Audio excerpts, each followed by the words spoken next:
Benvenuti nel mio canale. In questo video vi parlo di uno dei vecchi boss di 'Ndrangheta più potenti di sempre. Prima di partire, iscriviti al canale per aiutarmi a crescere. Domenico Tripoto nasce nel quartiere di San Giovanni di San Batello il 1 gennaio 1923 a Reggio Calabria e, insieme a Girolamo Piromalli, detto Don Mommo, e ad Antonio Magri, era ai tempi tra i più potenti capibastoni dell'organizzazione. Salì al potere soppiattando il precedente boss Domenico Strati nel 1959, dopo 2 anni di lotta. Da allora nacque la spartizione delle zone di influenza con i sopracitati 2 capibastone e si formarono così i 3 mandamenti.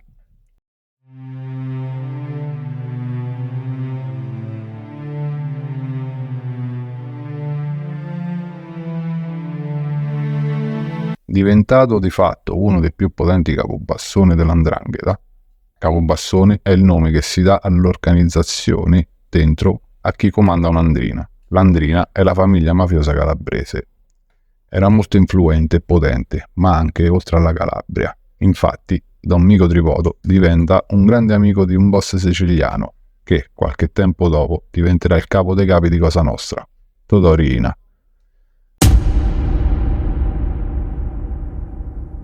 La loro amicizia era talmente forte che il boss corleonese lo scelse come compare di anello al suo matrimonio nella primavera del 1974. In quegli anni, dall'inizio degli anni 70, il rapporto dei calabresi con la mafia siciliana fa sì che l''Ndrangheta mette le mani su 2 grossi affari, il contrabbando di sigarette e la droga. Ma l''Ndrangheta, per trafficare la droga, ha bisogno di una cosa fondamentale: il rapporto con le istituzioni e le loro coperture. Ma nella stessa 'Ndrangheta c'è una regola fondamentale, cioè che non si potevano avere rapporti e alleanze con le istituzioni.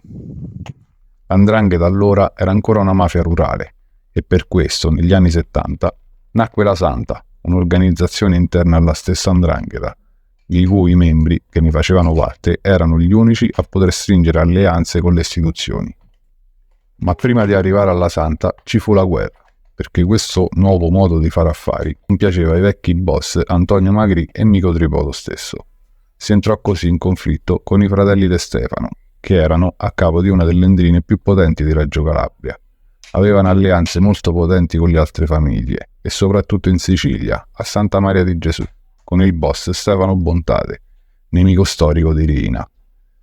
Ma non solo in Sicilia, avevano un ottimo rapporto nel napoletano, a Ottaviano, con un giovane, Raffaele Cutolo.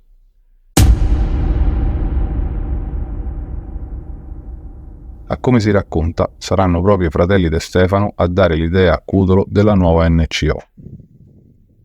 I De Stefano si danno da fare per spodestare al più presto il vecchio boss Mico Tripoto. Lo estromisero dagli appalti pubblici a Reggio Calabria, grazie anche all'appoggio della famiglia dei Piromalli e dei Mammoliti della piana di Gioia Tauro. Ma inoltre riuscirono ad impadronirsi di un carico di 1700 stecche di sigarette di contrabbando, che erano destinate a Mico Tripoto con la garanzia di Cosa Nostra. A quel punto Mico Tripoto, nel 1974, cercò di reagire e cercò di far uccidere i fratelli De Stefano in un agguato, dopo che l'altro capobastone Antonio Magri aveva cercato di fare da paciere tra le 2 ndrine, ma venne ucciso poi il 20 maggio del 75. I De Stefano fecero altrettanto, ma non ci riuscirono. Il 21 febbraio 1975 Don Mico Tripoto venne arrestato e venne rinchiuso nel carcere di Poggioreale a Napoli, carcere che nel frattempo era diventato il regno di Raffaele Cutolo, alleato di De Stefano.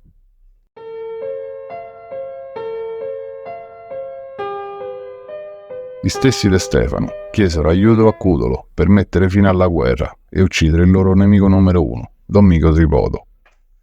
Ecco che il 26 agosto 1976, mentre Don Mico era ricoverato nell'infermeria del carcere di Poggioreale, venne ucciso da 2 cutoliani con 14 coltellate.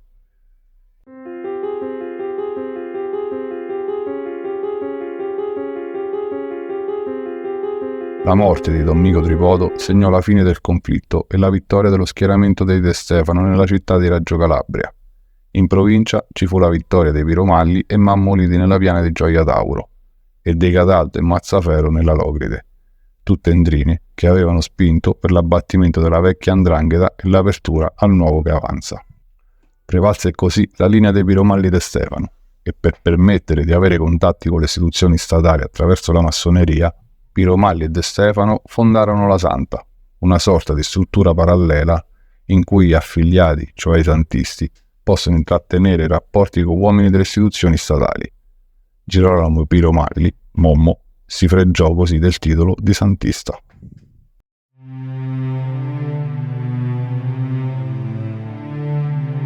Piromalli fu l'unico dei grandi capibassoni dell'epoca di quel periodo a salvarsi dopo la prima guerra di 'ndrangheta, grazie alla sua decisione di accettare che si entrasse nel mercato della droga.